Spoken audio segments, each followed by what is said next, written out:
Hey, what's going on, guys? Today is August 8th, 2020, and today we're going to be looking at what the current Senate elections look like as of today, August 8th, 2020. Hope you guys are having a phenomenal day, and let's get started with the video.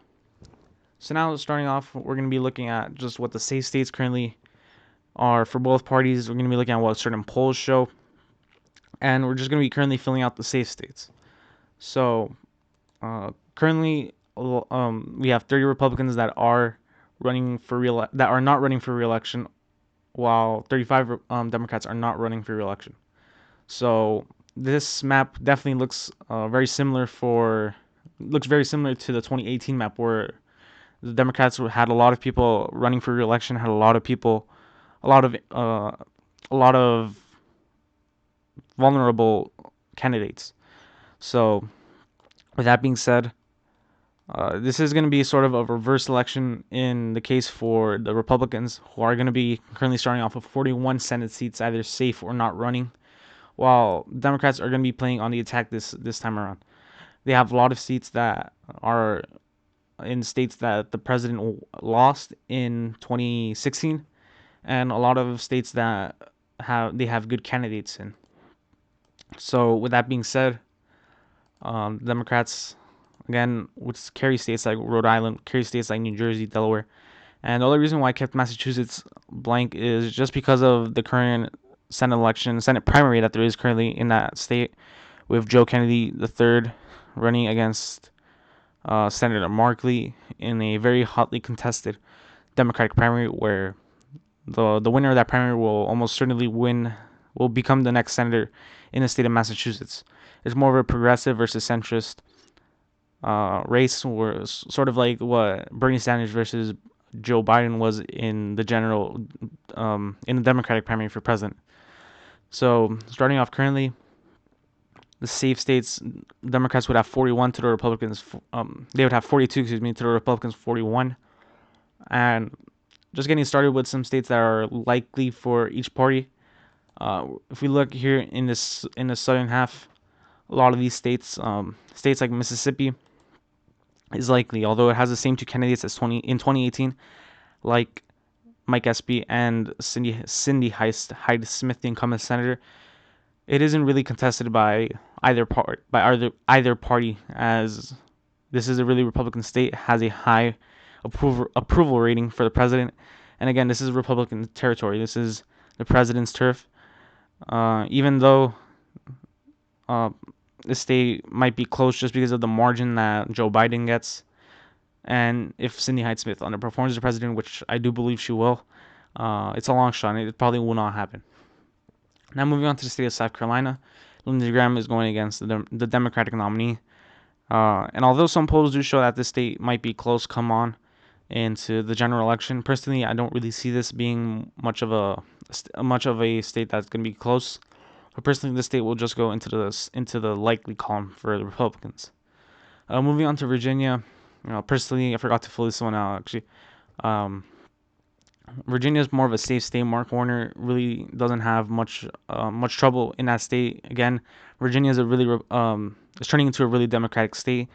It's leaning from purple to blue, if not it's already blue. As you see in the 2020 in the general election, Donald Trump doesn't really have much of a chance in the state. So definitely by each election, Virginia is turning more and more blue. Now moving on to Minnesota. Tina Smith, very popular senator, incumbent senator who won a special election in 2018 to serve the rest of Al Franken's term, which runs until 2021, and now she's running for a full term in 2020. And Minnesota, although it is turning from blue to a purple state, she's really popular in that state. The president's approval rating in that state is very bad, and personally, her challenger isn't really that good. So, to be honest, I think this state would be more of a likely Democratic seat. I don't really see much contestation from the Republicans in this state. So that puts Democrats at 44, Republicans at 43. Now let's move down more southern to the middle to the southwest. Yikes. Moving on to the state of Texas. Currently, we have John Cornyn, the Republican incumbent senator, facing off against MJ Hagar, And some polls, despite showing that this race is close in some aspects, personally, I don't really see this election to be that close. The only reason why it would be close is if Joe Biden has a good night in Texas on election day, and if John Cornyn doesn't do that well in rural areas. So for now, I'm going to be putting this in the lean Republican column. Again, John Cornyn is somewhat popular in that state. He isn't. He's most likely gonna overperform the president in this state, but not by much. So, moving on to the state of New Mexico. Although some people think that because it is an open seat with Senator Udall retiring, personally, I don't really see this. It's a Democratic representative running against a not well known Republican in New Mexico. So currently, I'll put the state as likely. Now moving on to the state of Arizona. Arizona is a special case because we have Martha McSally running against Mark Kelly, the Democratic nominee. Martha McSally was appointed senator in 2018 after John Kyle's appointment was over. So again in 2018 she lost that general election against Kristen Sinema, and she's running in 2020 to gain a full term. But despite this, a lot of polls do show her behind Mark Kelly. As you see, I'll show you guys in a bit. The latest poll does show Mark Kelly ahead by 10 points, 50, 50 to 40. But so again, for a state like Arizona, it's worrying, especially for an incumbent senator, whether it be appointed or not. Mark Kelly again is taking advantage of Arizona turning into a more and more blue state, turning from lean red to almost into lean blue or a purple state. So definitely advantage Mark Kelly and not Colorado. But as of now, I would put Arizona as a lean as Democratic state, just because of the amount of support he's getting from young voters, from Hispanics, minority voters, and the lack of votes that Martha McSally is able to round with rural voters. So now moving on to the state of Alabama. State of Alabama has one of two states that have a Democratic incumbent that the president in a state that the president won in 2016. The other one being Michigan with Gary Peters. And it is surprising in any year to have a Democratic senator in Alabama. Just because of Roy Moore and his allegations, Doug Jones was able to win the election in 2018. But now currently a lot of polls show him behind, and many people don't really expect this race to be close. He's being out fundraised in a lot of polls, or in a lot of counts, with the Republican nominee Tommy Tuberville. The latest poll does show, if I can find it, Tommy Tuberville ahead by around 17 points here. Doug Jones is coming in with 35 points. Tommy Tuberville's 52. And although I don't really think that the seat is that big, but I don't really think he is ahead by 17 points. I do think the advantage is for Tommy Tuberville. So definitely do see him winning that race. Definitely do see this state as a likely Republican state, putting them at 45 votes. Now moving eastern to the Georgia special election. This election is a unique scenario just because it isn't a unique general election or isn't a common general election. It's a jungle primary where all candidates from all parties run on the same ballot, and if no candidate gets more than 50% plus one, there will be a January runoff, and that's what most polls tell us as of now. The current two main front runners are both Republicans, incumbent Senator Loeffler and Representative Doug Collins. So currently there are also three Democrats running, but they are splitting the vote among each other. So there could easily be two Republicans on the January runoff, which would solidify this as a Republican seat. So as of now, just because of that, because of there not really being Democratic unification, let alone what the Republicans could do, the two Republican candidates can do, I'll be putting this as a lean Republican state. Now moving on to the state of North Carolina. Currently, it's Cal Cunningham, former state senator, going against Thom Tillis, the incumbent Republican senator. And the latest poll actually shows Cal Cunningham ahead by, right here, 48-39. Shows him ahead by 9 points. And as an incumbent senator, that isn't well. Thom Tillis is very unpopular in that state because of his inconsistent voting record with the president. This is a purple state as well, so he is going to alienate some conservative voters, moderate voters. He's going to be alienating a bunch of people. So this is Cal Cunningham's race to lose. And although I don't believe that the margin is 9 points, I do see Cal Cunningham being in the lead currently. I do see Cal Cunningham doing well in this state, and I see this as a lean Democratic state. Moving on to the state of Kentucky, it is Senate Majority Leader Mitch McConnell's seat. She's going against Amy McGrath, who we know ran in that 6th congressional district in 2018. She just recently won in the Democratic primary a few weeks ago, and some polls do show this as a close race. The latest poll, if I can find it, shows McGrath behind by 2 points, behind by 5 points. Here, I'll show you the latest poll shows McConnell ahead by 5 points. The poll before that shows McConnell ahead by 3 points. So definitely advantage McConnell. But then again, it is Kentucky. Kentucky is a very Republican state. No Democratic senator has been elected in a while from the state of Kentucky.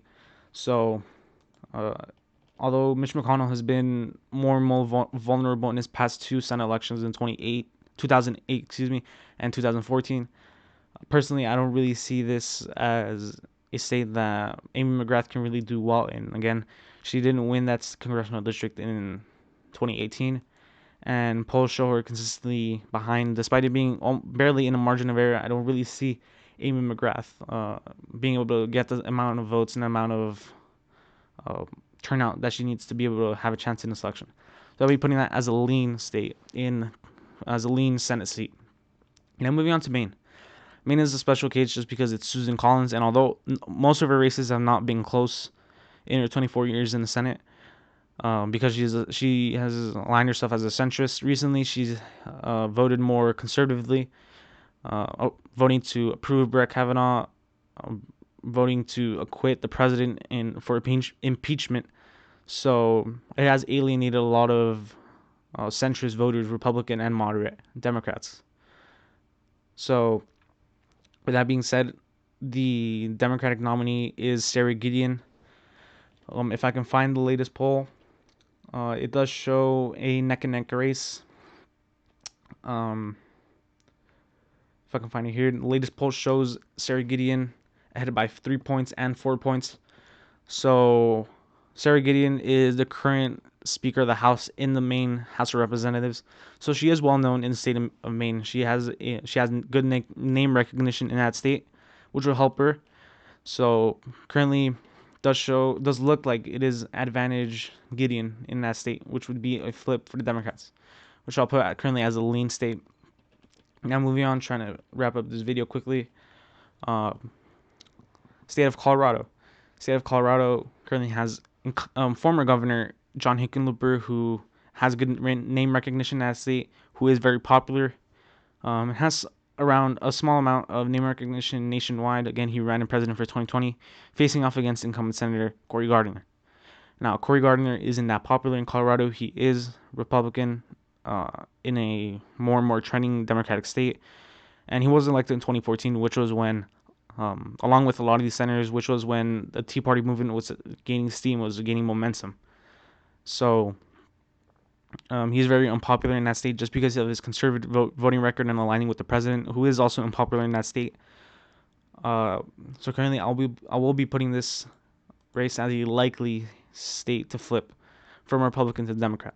Again, a lot of the polls do show John Hickenlooper ahead of Cory Gardner by a good amount. So definitely a seat that I expect to go Democratic. Now moving on to the state of Michigan. The state of Michigan is the second state that the president won in 2016 that has an incumbent Democratic senator running for re-election. And now, despite this, the latest poll, if I can find it, shows Gary Peters actually ahead by 10 points, ahead of John James, 50-40. And John James, we know, ran against Senator Debbie Stabenow in 2018, and he did make the race into a close race. He won. He only lost by around 6 points, being a Republican in a almost certain safe race. Uh, gave her a run for her money. So definitely, personally, I see this race being a bit close, but not as close as the 2018 race. I see this being around 8 points, 9 points, but see Gary Peters winning re-election. So put this as a lean Democratic state, giving the Democrats 50 electoral votes, whether it be enough if Joe Biden wins re-election or whether they need one more. We'll see. Now moving on to the Georgia general election, we have John Ossoff, who we know ran in Georgia in 2017, if I'm not mistaken, against Karen Handel. He lost, but he's now running as a Democratic nominee for the Senate, for the Georgia Senate.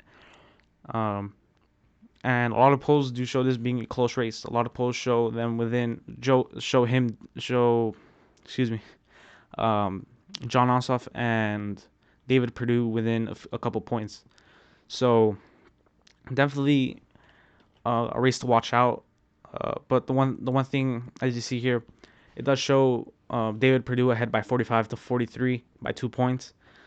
This is a Republican state, and although it is trending more and more Democratic, it is a Republican state still.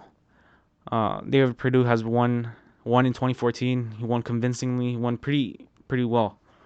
So, personally, the polls have shown David Perdue with a slim but stubborn lead. And so, for the moment, now we're going to be giving this as a lean Republican state. Not tilt, not likely, just a lean Republican state. Now, moving on to the state of Iowa. Currently, the state of Iowa has a pretty close race.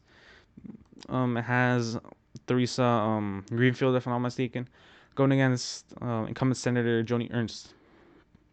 And now, despite this, a lot of polls do show them neck and neck. Here we can see, I'll show you guys, the latest two polls show Theresa Greenfield ahead by 4 points and 2 points.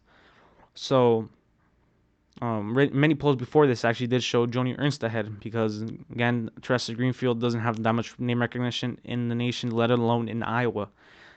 In Iowa, she doesn't have that much name recognition statewide, which is going to hurt her. She was also almost getting out fundraised by Joni Ernst in some aspects, but recent fundraising totals, I believe, show her out fundraising Joni Ernst. So this is one of the two closer races that I believe will happen. Iowa is a special state just because of how convincingly they voted for the president in 2016. But now in 2020, it is getting closer. The polls show the president ahead by 1 point and show Theresa Greenfield ahead by 2 and 4 points. So for the time being, I'm gonna be putting this as a tilt Democratic state, which would give Democrats that clear-cut majority of 51 seats, giving them the majority, their first Senate majority since 2012. Now moving on to the state of Montana. The state of Montana also pretty unique just because of who's running. Currently, it's incumbent Senator Steve Daines going off against incumbent Governor Steve Bullock. He's very popular in that state. Won re-election for a second term in 2016 when the president was on the ballot as well. So definitely has a huge name recognition in the state of Montana, but also has a good approval rating with them. He does well with moderate voters in rural areas, as well as his base of Democratic voters. So Steve Daines is getting a bit unpopular in that state, while Steve Bullock is popular. But despite this, again, this isn't like this won't turn out always like Phil Bredesen, where just being a governor or a former governor in that state will help you do well. But this is a different case. Again, Steve Bullock is very popular currently. He did well even when the president was on the ballot, and he currently is still pretty popular. A lot of polls, most polls show this as a neck and neck race. It shows one moment it shows Steve Bullock ahead, next moment it shows Steve Daines ahead. So definitely one of the closest races in the coming elections. The most recent poll, which personally I disagree on, shows if I can find it here, It shows Steve Bullock behind Steve Daines by a margin of 50 to 44. But personally, I feel this race is definitely closer than that. Definitely, a lot of polls before that also show Steve Bullock ahead by a small margin. So currently, for the time being, I'm going to be putting this in the tilt Democratic column, giving Democrats a 52 to 48 majority. So currently, this is our election map, our current Senate race as of August 8, 2020. So having 52 Democratic seats to 48 Republican seats, a total net change of 5 seats in favor of the Democrats. The Republicans would only be picking up the state of Alabama, which is highly expected, while the Democrats pick up seats in the states of North Carolina, Maine, Iowa, Montana, Arizona, and Colorado. A total of 6 seats. And so yeah, this was a longer video, but again, I'm trying to go more in depth, trying to go more in analysis now as we get closer to election day. But yeah, I hope you guys did enjoy this video. I hope you guys can consider subscribing, liking, leaving down any suggestions in the comment section. And yeah, I hope you guys did enjoy it, and I'll catch you in the next one.